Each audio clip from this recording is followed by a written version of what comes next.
സാംസ്കാരിക തലസ്ഥാനമായ തൃശ്ശൂരിലാണ് ABC മലയാളത്തിൻ്റെ തിരഞ്ഞെടുപ്പ് യാത്ര ഇപ്പോൾ എത്തി നിൽക്കുന്നത്.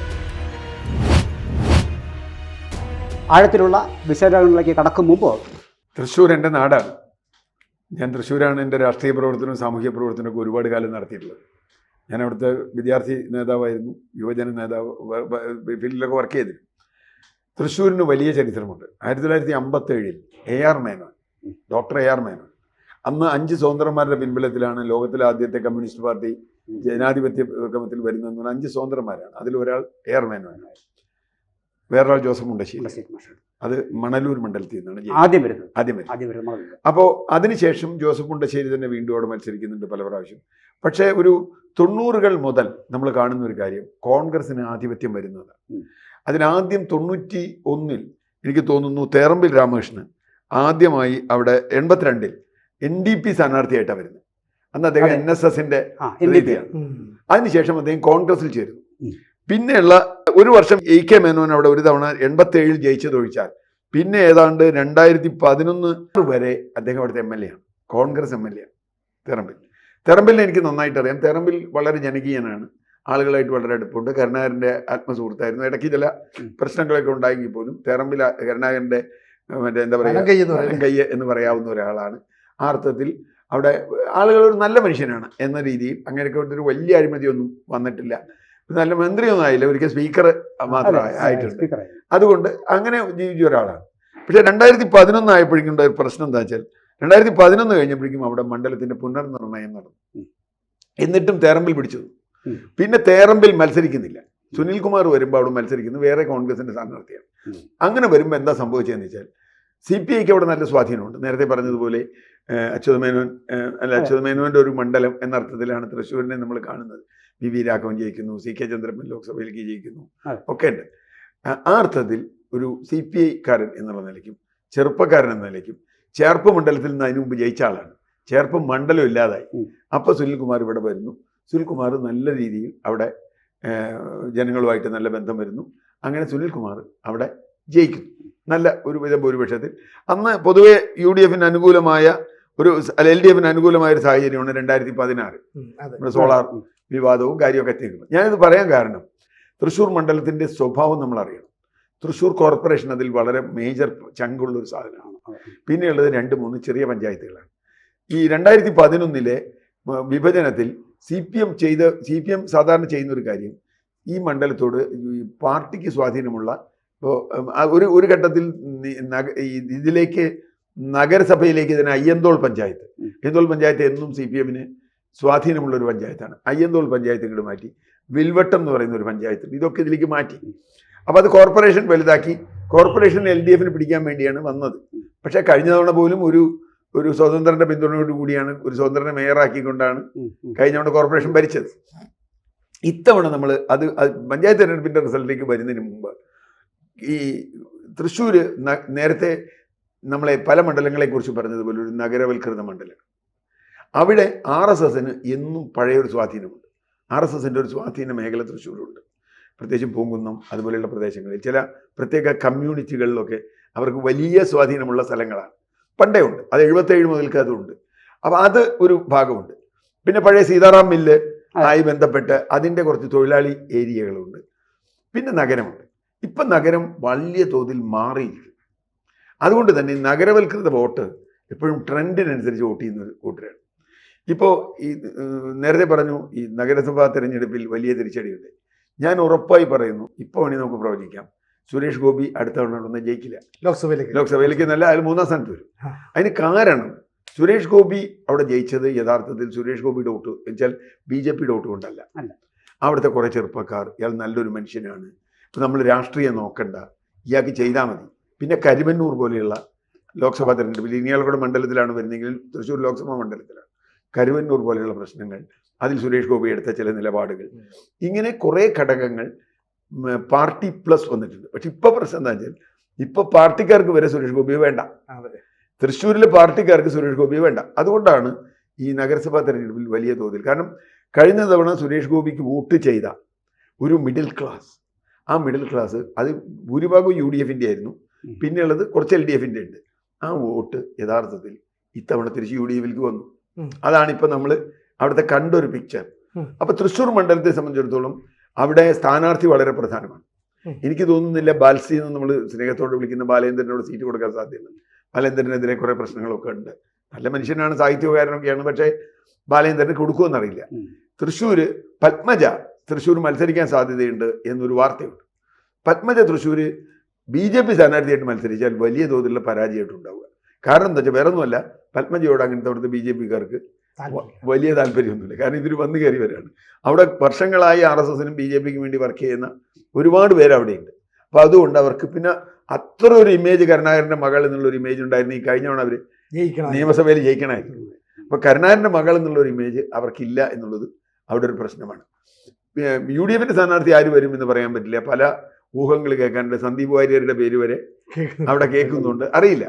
അപ്പോൾ ഒരു ട്രെൻഡിൽ നിൽക്കുന്ന, ട്രെൻഡിന് അനുകൂലമായി പോകുന്ന ഒരു വലിയ വോട്ടുള്ള സ്ഥലമാണ് തൃശ്ശൂർ എന്ന് നമ്മൾ മനസ്സിലാക്കണം.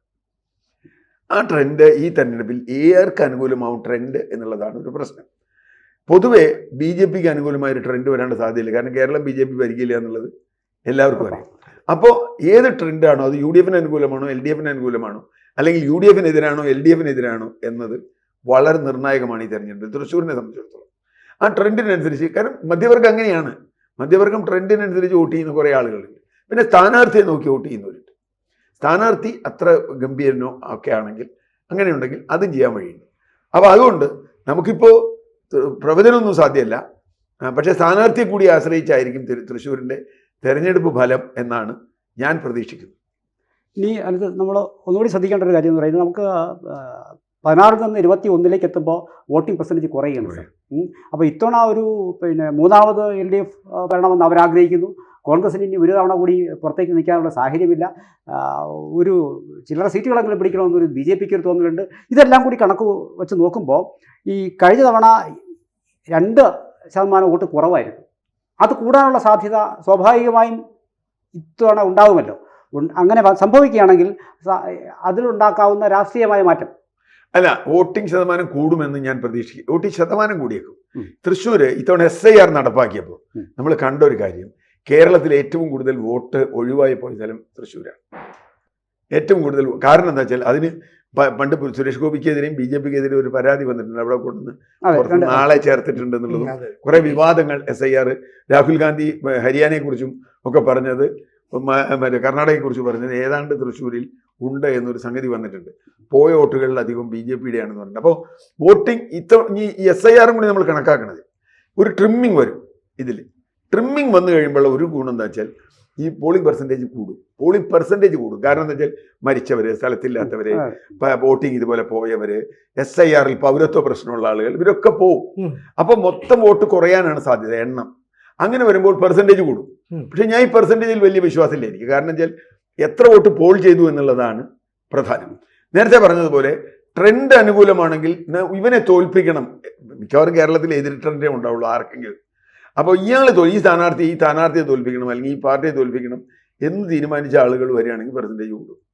അത്ര വലിയ വാശിയൊന്നുമില്ലെങ്കിൽ ആരെങ്കിലും ജയിച്ചോട്ടെ എന്ന മധ്യവർഗ സ്റ്റാൻഡിൽ എത്തുകയാണെങ്കിൽ പെർസെൻറ്റേജും വോട്ടും കുറയാനാണ് സാധ്യത നഗരങ്ങളിൽ. അതാണ് എൻ്റെ ഒരു കാൽക്കുലേഷൻ. അത് ആരെ ബാധിക്കുന്നു വെച്ചാൽ അതും പോളിംഗ് കഴിഞ്ഞിട്ടേ പറയാൻ പറ്റും. ഈ സ്ഥാനാർത്ഥി ആരാണ് എന്നുള്ളത് വളരെ വളരെ നിർണായകമാണ് തൃശ്ശൂർ. ഇപ്പോൾ ഈ 2019 ഈ പറയുന്നത് 2019 ലോക്സഭയിലെ ഈ വോട്ടർമാരുടെ എണ്ണം 2024 ആയപ്പോൾ 1,46,673 പേരുടെ വർധനമുണ്ടായി. അത് കേരളത്തിലെ ഏറ്റവും അധികം വോട്ടർമാരുടെ വർധനമുണ്ടായത് തൃശ്ശൂർ ലോക്സഭ മണ്ഡലത്തിൽ. അതാണ് സാർ പറഞ്ഞത്. അതിൽ 75,000 വോട്ട് കള്ളവോട്ട് ചേർത്തിട്ടുണ്ട് എന്നാണ് എതിർപക്ഷം പറയുന്നത്. മുരളീധരനും സുനിൽകുമാറും പറയുന്നത്. പിന്നെ തൃശ്ശൂർ പൂരത്തിന്റെ പ്രശ്നങ്ങൾ ഒരു വലിയ വിഭാഗം വിശ്വാസികളെ BJPയോട് ചേർത്തിട്ടുണ്ട്. അത് നല്ല ഇമ്പാക്റ്റ് ഉണ്ടാക്കിയിട്ടുണ്ട് അത് ആ സ്ഥാനത്തിൽ. മാത്രമല്ല ഇതിലൊരു കാര്യം, കോൺഗ്രസിന്റെ വോട്ട് BJPക്ക് പോയി എന്ന് ഡയറക്റ്റ് പറയാൻ പറ്റില്ല, നമ്മൾ കണക്ക് വെച്ച് പറയാൻ പറ്റില്ല. കാരണം ഞാൻ അതിന്റെ പല മണ്ഡലങ്ങളിലും നോക്കി. ഇപ്പോൾ ഒരു ഉദാഹരണം, സുനിൽകുമാറിന്റെ നാട് അന്തിക്കാടാണ്. അന്തിക്കാട് പോലെയുള്ള CPM CPI നിന്നാൽ കടുക് ചോരാത്ത സ്ഥലങ്ങളാണ്. അവിടെ പല സ്ഥലത്തും സുനിൽകുമാർ പുറകോട്ട് പോയിട്ടുണ്ട്. ഇരിങ്ങാലക്കുട പോലെയുള്ള മണ്ഡലങ്ങളിൽ CPMന്റെ ശക്തി കേന്ദ്രങ്ങളൊന്നാണ്. ഞാനവിടെ രാഷ്ട്രീയ പ്രവർത്തനം നടത്തിയിട്ടുള്ള ആളാണ്. CPMന്റെ ശക്തി കേന്ദ്രങ്ങളിൽ സുനിൽകുമാറിന് വോട്ട് പറഞ്ഞു. സുനിൽകുമാർ വേറെ വോട്ട് പിടിച്ചിട്ടുണ്ട്, അത് വേറെ കാര്യം.